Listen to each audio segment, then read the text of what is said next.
Hello friends, a very good morning all of you and welcome all on કૃષિ ભંડોળ.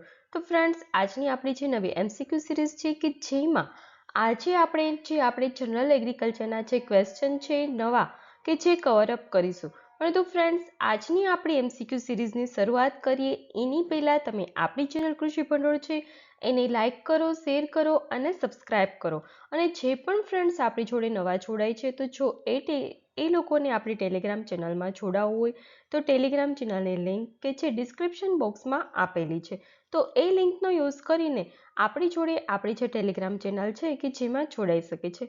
અને Telegram channel જોડાવાનો main એમ શું છે તો કે કંઈ પણ નવી લેટેસ્ટ ઇન્ફોર્મેશન હોય તો તમારા સુધી ઇઝીલી પહોંચી શકે.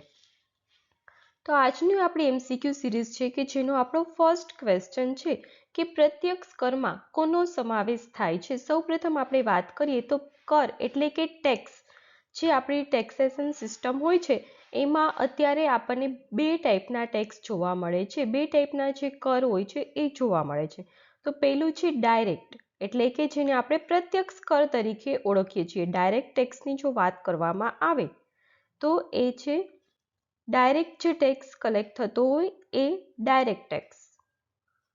અને ત્યારબાદ સેકન્ડ છે ઇનડાયરેક્ટ ટેક્સ. ઇનડાયરેક્ટ ટેક્સની જો વાત કરીએ તો જે ઇનડાયરેક્ટલી આપણી પાસેથી ટેક્સ કવર અપ થતો હોય કે જેને આપણે ઇનડાયરેક્ટ ટેક્સ તરીકે ઓળખીએ છીએ. ફર્સ્ટ છે ડાયરેક્ટ અને બીજું છે ઇનડાયરેક્ટ. તો હવે વાત કરીએ કે ડાયરેક્ટ ટેક્સ એટલે શું. તો એટલે કે પ્રત્યક્ષ કર. તો સાદી ભાષામાં હું તમને સમજાવું કે ડાયરેક્ટ ટેક્સ એટલે કે પ્રત્યક્ષ કર એટલે શું, તો કે જે આપણું ઇન્કમ ટેક્સ છે, આપણે યરલી જે ઇન્કમ અર્ન કરતા હોય છે એ મુજબ જે આપણે ટેક્સ પે કરવો પડતો હોય છે તો એને આપણે ડાયરેક્ટ ટેક્સ તરીકે ઓળખતા હોઈએ છીએ. ઘણી વખત કોઈ પણ વ્યક્તિ હોય છે, સામાન્ય વ્યક્તિ કે જેની આવક પર યરની 5 લાખ રૂપીઝ હોય છે. તો 5 લાખ રૂપીઝ હોય છે તો ફોર એક્ઝામ્પલ એને કોઈ ટેક્સ પે કરવામાં આવતું નથી. અને આ જે ટેક્સનો જે અલગ અલગ સ્લેબ હોય છે કે જે આપણું government of India specially finance minister હોય છે કે જે ડિસાઇડ કરતા હોય છે. અને જ્યારે પણ આપણું બજેટ હોય છે એ રજૂ થતું હોય છે ત્યારે હર વર્ષે ટેક્સનો જે સ્લેબ હોય છે કે જે એમાં એનાઉન્સ થતું હોય છે. તો અત્યારે 7 લાખ જેવું છે કે ત્યાં સુધી તમારી જો એનમ પર એનમ ઇન્કમ હોય તો ત્યાં સુધી તમને કોઈ ટેક્સ હોતો નથી પે કરવાનો, નીલ ટેક્સ પે હોય છે. પરંતુ જો તમારી ઇન્કમ 7 લાખથી વધુ હોય છે, ફોર એક્ઝામ્પલ છે, સ્પેસિફિક ડેટા હું તમને અત્યારે કંઈ કહેતી નથી, એપ્રોક્સ હું તમને વાત કરું છું, એટલે કોઈ પછી ફરી મને કહેવા ના આવતા મેડમ આમાં આટલા લાખ છે, આમ છે. આપણે એક વસ્તુ સમજવાની અત્યારે છે, એ સમજાવવા માટે ફોર એક્ઝામ્પલ હું તમને સમજાવું છું કે કોઈ વ્યક્તિ છે કે ચલો એની ઇન્કમ છે 7 લાખથી વધારે છે. એ વ્યક્તિની ઇન્કમ આપણે વાત કરીએ તો પહેલા વ્યક્તિની 5 લાખ હતી કે એને નીલ ટેક્સ પે કરવાનો હતો. બીજો વ્યક્તિ છે કે જેની ઇન્કમ છે 10 લાખ. તો 10 લાખવાળો જે વ્યક્તિ હોય છે તો એને ટેક્સના સ્લેબ મુજબ 5% હોય છે. કેવું હોય છે કે ફોર એક્ઝામ્પલ આપણે વાત કરીએ તો 7 લાખ સુધીનું જેને ઇન્કમ થતી હોય છે તો એને નીલ ટેક્સ પે કરવાનો, એટલે કે એને કંઈ પણ ટેક્સ પે કરવાનો હોય નહીં. ત્યારબાદ છે 7 લાખથી 10 લાખ. આપણે એપ્રોક્સ હું તમને કહું છું કે આવી રીતે અલગ અલગ સ્લેબ હોય છે કે જે ગવર્મેન્ટ ઓફ ઇન્ડિયાના ડિસાઇડ કરેલું હોય છે. તો એ લોકોને 5%, એટલે કે એની જે ઇન્કમ હોય છે એના 5% એને ગવર્મેન્ટને ટેક્સ સ્વરૂપે આપવાના હોય છે. ત્યારબાદ કોઈ ત્રીજો વ્યક્તિ છે કે જેની ઇન્કમ છે 13 લાખ. તો ત્રીજો જે ટેક્સ સ્લેબ આવતો હોય છે એ આપણે વાત કરીએ તો 10થી 15 લાખની વચ્ચે જે પણ વ્યક્તિ હોય કે જેને આ ટેક્સ સ્લેબ લાગુ પડે છે અને એ જે ટેક્સ હોય છે પે કરવાનો, ફોર એક્ઝામ્પલ આપણે વાત કરીએ કે એને 7% છે, એટલે કે એની ઇન્કમનો જે 7% ભાગ હોય છે કે જે ગવર્મેન્ટને ટેક્સ સ્વરૂપે આપવાનો હોય છે. તો અહીંયા 13 લાખ કોઈ વ્યક્તિની ઇન્કમ છે, થર્ડ વ્યક્તિની, તો 13 લાખના જે 7% ઇન્કમ હોય છે કે જે ગવર્મેન્ટને આપવાની હોય છે. એટલે કે પ્રત્યક્ષ કર શું છે તો કે જેટલું તમે કમાઓ છો, જેટલી તમારી ઇન્કમ થતી હોય છે એ ઇન્કમ મુજબ તમારે ટેક્સ છે કે જે સરકારને પે કરવાનો હોય છે. તો એને આપણે પ્રત્યક્ષ કર કહેવામાં આવે છે. અને પ્રત્યક્ષ કર છે આખા ભારતમાં એક જ સ્વરૂપે લેવાય છે, ઇન્કમ ટેક્સ ઉપર, ઇન્કમ ટેક્સ પર. એટલે કે તમારી જેટલી ઇન્કમ હોય છે એ મુજબ તમારે ટેક્સ પે કરવાનો હોય છે, તો એને આપણે પ્રત્યક્ષ કર તરીકે ઓળખતા હોઈએ છીએ. ઇન્કમ ટેક્સ એટલે કે પ્રત્યક્ષ કર છે કે જે ઇન્કમ ટેક્સ છે. ત્યારબાદ આપણો નેક્સ્ટ ક્વેશ્ચન છે, અપ્રત્યક્ષ કરમાં કોનો સમાવેશ થાય છે? અપ્રત્યક્ષ કર શું છે? આપણે ગયા જે આગળનો MCQ હતું કે જેમાં પ્રત્યક્ષ કર શું છે એ સમજ્યા. તો હવે વાત કરીએ અપ્રત્યક્ષ કર. અપ્રત્યક્ષ કર શું છે? તો કે એ બધાને પે કરવાનો હોય છે. એમાં કંઈ ઇન્કમનું લેવલ આવતું નથી. તમને ખ્યાલ છે કે આપણે કંઈ પણ વસ્તુ માર્કેટમાં લેવા જઈએ, ફોર એક્ઝામ્પલ આપણે કંઈ ફૂડ પેકેટ લઈએ છીએ, તો ફૂડ પેકેટ હોય છે કે જેમાં GST ઇન્ક્લુડ હોય છે, તો એ શું છે? અપ્રત્યક્ષ કર. તમે કંઈ લેપટોપ લેવા જશો તો લેપટોપમાં તમે જોશો કે GST, SGST એવું હોય છે, તો એ જે છે એ શું છે? તો કે અપ્રત્યક્ષ કર છે. અપ્રત્યક્ષ કર એટલે શું? તો કે આખી ચેનલ થ્રુ બધાને જે પે કરવાનું આવતું હોય, તો એને અપ્રત્યક્ષ સ્તર તરીકે ઓળખતા હોઈએ છીએ. એટલે અહીં આપણો રાઈટ આન્સર આવશે GST. GST એ કેવો ટેક્સ છે? તો GST છે એ ઇનડાયરેક્ટ ટેક્સ છે. કેવું છે? ઇનડાયરેક્ટ ટેક્સ છે કે જે હરેક વ્યક્તિને પે કરવાનો હોય છે. એમાં ઇન્કમ લેવલ હોતું નથી, પરંતુ આપણે જે વસ્તુની પરચેસ કરીએ, જે વસ્તુ આપણે ખરીદીએ છીએ, એ વસ્તુની રકમ મુજબ આપણે કરવાનું હોય છે. અલગ અલગ જે પ્રોડક્ટ હોય છે એના ઉપર અલગ અલગ GST લાગુ પડેલું હોય છે, તો એ જે GST હોય છે કે જે આપણે પે કરવાનું થતું હોય છે. ત્યારબાદ આપણો નેક્સ્ટ ક્વેશ્ચન છે, કૃષિ વર્ષ ક્યારે શરૂ થાય છે? તો હવે અત્યારે આપણને વાત કરવામાં આવેલી છે એગ્રીકલ્ચર યરની. તો જે આપણું એગ્રીકલ્ચર યર છે કે જે 1 જૂનના રોજ શરૂ થાય છે. ક્યારે શરૂ થાય છે? 1 જૂનના રોજ શરૂ થાય છે. 1 જૂનથી એગ્રીકલ્ચર યર છે કે જે 31 મે સુધી હોય છે. ક્યાં સુધી હોય છે? 1 જૂનથી 31 મે સુધી, 31 મે હોય છે ત્યાં સુધીનું જે યર હોય છે કે જેને આપણે કૃષિ વર્ષ એટલે કે એગ્રીકલ્ચર યર તરીકે ઓળખતા હોઈએ છીએ. ત્યારબાદ આપણો નેક્સ્ટ ક્વેશ્ચન છે, ખેતીમાં રિસ્ક ઘટાડવા શું કરવામાં આવે છે? આપણને ખ્યાલ છે કે આપણા જે ખેડૂતો છે એ આપણને અત્યારે ખૂબ વધુ માત્રામાં આત્મહત્યા કરતા જોવા મળે છે. અને એમાં પણ સ્પેશિયલી આપણા ભારતની જો વાત કરીએ તો મહારાષ્ટ્રનો જે વિદર્ભ વિસ્તાર છે કે જેમાં સૌથી વધારે ખેડૂતો આત્મહત્યા કરે છે. તો આત્મહત્યા ખેડૂતો કરે છે વધારે, એનું મેઇન રીઝન શું છે? તો કે ખેડૂતો ઉપર વધારે પડતું દેવું થઈ જતું હોય છે. અને ખેડૂતો છે કે જેને ઇન્કમનો સોર્સ શું છે? તો ખેડૂતો પાસે ઇન્કમનો સોર્સ ઓનલી એની જે જમીન છે એમાંથી જે ઇન્કમ મેળવે છે એ જ હોય છે. તો ઘણી વખત કેવું થતું હોય છે ખેડૂતોને કે એને જે ગ્રો કર્યું છે, જે વાવ્યું છે, એનો ખર્ચ હોય છે એટલી હદે વધી જતો હોય છે કે એમાંથી જે એની ઇન્કમ થતી હોય છે એ પણ ઓછી પડે છે. તો શું થાય? ખર્ચ વધી જાય છે, ઇન્કમ જે પાક હોય છે એ વેચે છે, ત્યારબાદ એને ભાવ મળે છે, પરંતુ એ જે ઇન્કમ પ્રાપ્ત કરે છે એના કરતાં ખર્ચો વધુ થઈ જતો હોય છે. અને વધુ ખર્ચો થાય ત્યારે શું થતું હોય છે ખેડૂતોને? તો કે ખેડૂતને દેવું લેવું પડતું હોય છે. એટલે કે એને પોતાના ઘર ચલાવવા માટે, ઘરના જે મેમ્બર્સ હોય છે એ લોકોના ભરણ પોષણ માટે એ લોકો ક્યાંક બહારથી જે મની લેન્ડર હોય છે એ લોકો પાસેથી પૈસા વ્યાજે લેતા હોય છે. ત્યારબાદ એની માથે દેવું વધી જતું હોય છે. વ્યાજના પૈસા વધુ થાય એટલે વ્યાજ દિવસે ને દિવસે વધતું હોય છે, તો ખેડૂત દેવાદાર બની જતો હોય છે. અને છેલ્લે ખેડૂતોને એક જ ઓપ્શન રહેતો હોય છે, સ્યુસાઇડ કરવાનો. અને હવે એ સુસાઇડને અટકાવવા માટે આપણે ગવર્મેન્ટ ઓફ ઇન્ડિયા ઘણી બધી અલગ અલગ સ્કીમ લઈને આવે છે.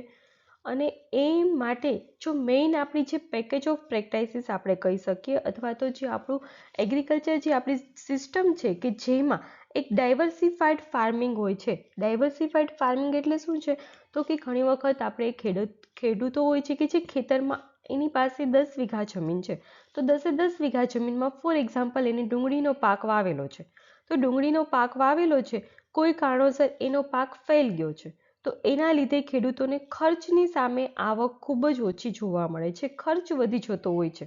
તો એની જગ્યાએ ખેડૂત શું કરે, એની પાસે 10 વીઘા જમીન છે, તો એ 10 વીઘા જમીનમાંથી એ 5 વીઘા જમીનમાં ડુંગળી વાવે અથવા તો 2 થી 3 વીઘા જમીનમાં ડુંગળી વાવે.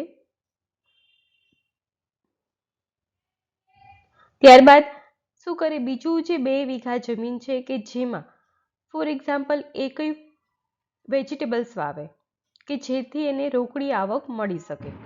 વેજીટેબલ્સ 2 વીઘા જમીનમાં વાવે અને ત્યારબાદ બીજી એની પાસે 3 વીઘા જે જમીન વધે છે કે જેમાં એ કંઈ ફિલ્ડ ક્રોપ વાવે.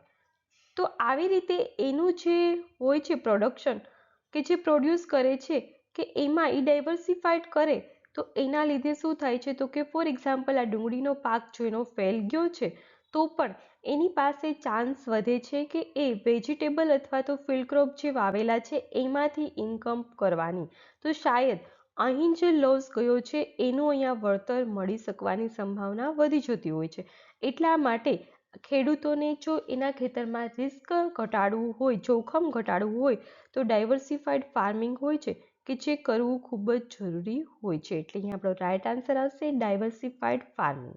ત્યારબાદ આપણો નેક્સ્ટ ક્વેશ્ચન છે, નાણાકીય વર્ષ ક્યારે શરૂ થાય છે? નાણાકીય વર્ષ એટલે શું છે, તો કે ફાઇનાન્શિયલ યર. ફાઇનાન્શિયલ યર છે કે જે આપણને ખ્યાલ છે કે 1 એપ્રિલના રોજ શરૂ થાય છે. ક્યારે શરૂ થાય છે ફાઇનાન્શિયલ યર? 1 એપ્રિલના દિવસે. આપણે જોયું કે એગ્રીકલ્ચર યર છે કે જે 1 જૂનના રોજ શરૂ થાય છે એગ્રીકલ્ચર યર, પરંતુ ફાઇનાન્શિયલ યર છે કે જે 1 એપ્રિલના રોજ શરૂ થતું હોય છે. ત્યારબાદ આપણો નેક્સ્ટ ક્વેશ્ચન છે, એક માર્ક ક્યારે શરૂ કરવામાં આવ્યું છે? તો એક માર્કની જે વાત કરવામાં આવે કે જે 1937માં શરૂ કરવામાં આવ્યું છે. એટલે અહીંયા આપણો રાઈટ આન્સર આવે છે 1937.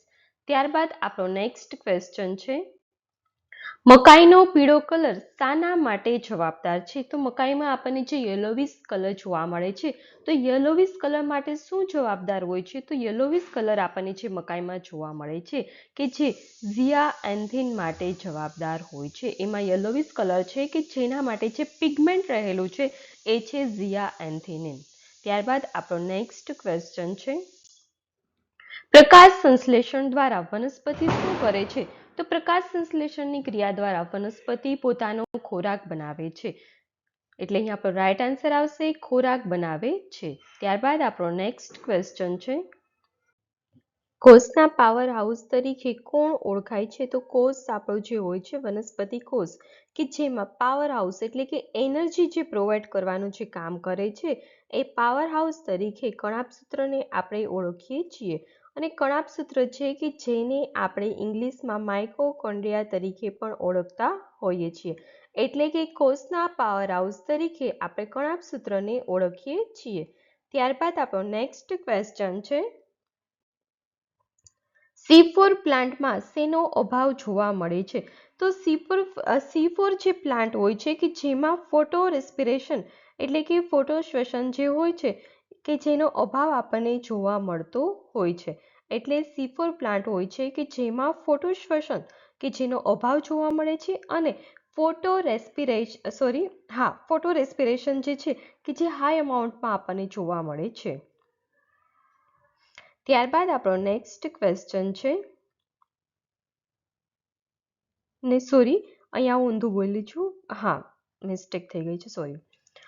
C4 પ્લાન્ટ છે કે જેમાં શ્વસન એટલે કે રેસ્પિરેશન, ફોટો રેસ્પિરેશન છે કે જેનો આપણને C4 પ્લાન્ટમાં અભાવ જોવા મળે છે, પરંતુ ફોટોસિન્થેસિસ કે જે આપણને C4 પ્લાન્ટ હોય છે કે જેમાં હાઈ અમાઉન્ટમાં જોવા મળતું હોય છે.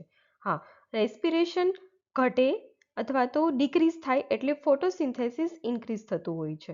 બંને વાઇસ વર્સા જનરલી આપણને જોવા મળતું હોય છે. ત્યારબાદ આપણો નેક્સ્ટ ક્વેશ્ચન છે, C4 પ્લાન્ટમાં શું જોવા મળે છે? આપણે જોયું કે ફોટોસિન્થેસિસ છે, ફોટો રેસ્પિરેશન છે એ આપણે જોયું, પરંતુ C4 પ્લાન્ટ હોય છે કે જેમાં મેઇન ક્રેન્સ એનાટોમી છે કે જે આપણને જોવા મળે છે. જે કહીએ ને C4 પ્લાન્ટની જે બ્યુટી છે એ છે ક્રેન્સ એનાટોમી. અને આપણે જોયું કે અભાવ ફોટો રેસ્પિરેશનનો અભાવ જોવા મળે છે, ક્લોરોફિલનો અભાવ છે, ફોટોસિન્થેસિસ છે અને ફોટો અહીંયા હા ફોટો રેસ્પિરેશનનો આવેલો નથી, પરંતુ C4 પ્લાન્ટ છે કે જેમાં ક્રેન્સ એનાટોમી છે કે જે આપણને જોવા મળે છે. ત્યારબાદ આપણો નેક્સ્ટ ક્વેશ્ચન છે, કેમ પ્લાન્ટમાં શેનો સમાવેશ થાય છે? તો કેમ પ્લાન્ટ છે કે જેમાં ડુંગળી, લસણ અને લીલ કે જેનો સમાવેશ થાય છે. એટલે અહીં આપણો રાઈટ આન્સર આવશે આપેલ તમામ. ત્યારબાદ આપણો નેક્સ્ટ ક્વેશ્ચન છે, દૂધમાં પુષ્કળ માત્રામાં શું જોવા મળે છે? તો દૂધ હોય છે કે જેમાં પુષ્કળ માત્રામાં વિટામિન એ જોવા મળતું હોય છે. એટલે અહીં આપણો રાઈટ આન્સર આવશે વિટામિન એ. ત્યારબાદ આપણો નેક્સ્ટ ક્વેશ્ચન છે, ડુંગળીમાં પુષ્કળ માત્રામાં શું જોવા મળે છે? તો ડુંગળીની વાત કરવામાં આવે તો ડુંગળીમાં પુષ્કળ માત્રામાં વિટામિન બી છે કે જે જોવા મળતું હોય છે. એટલે કે વિટામિન બી માટે આપણે ડુંગળીનું જે ખાવામાં યુઝ કરવું હોય તે વધુ કરીએ તો વિટામિન બી આપણને ઇઝીલી મળી જતું હોય છે. ત્યારબાદ આપણો નેક્સ્ટ ને લાસ્ટ આપણી MCQ સિરીઝનો ક્વેશ્ચન છે, ઘઉંમાં કયું પ્રોટીન જોવા મળે છે? તો ઘઉંમાં ગ્લુટેન પ્રોટીન જોવા મળે છે. તો ફ્રેન્ડ્સ, આજની આપણી જે MCQ સિરીઝ છે કે જે અહીં પૂર્ણ થાય છે.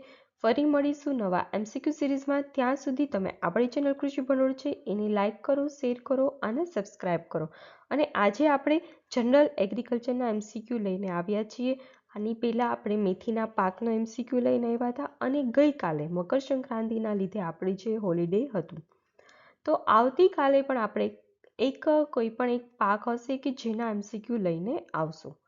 તો ફ્રેન્ડ્સ, ત્યાં સુધી આપણી ચેનલ છે એને લાઇક કરતા રહો, શેર કરતા રહો અને સબસ્ક્રાઈબ કરતા રહો. Thank you.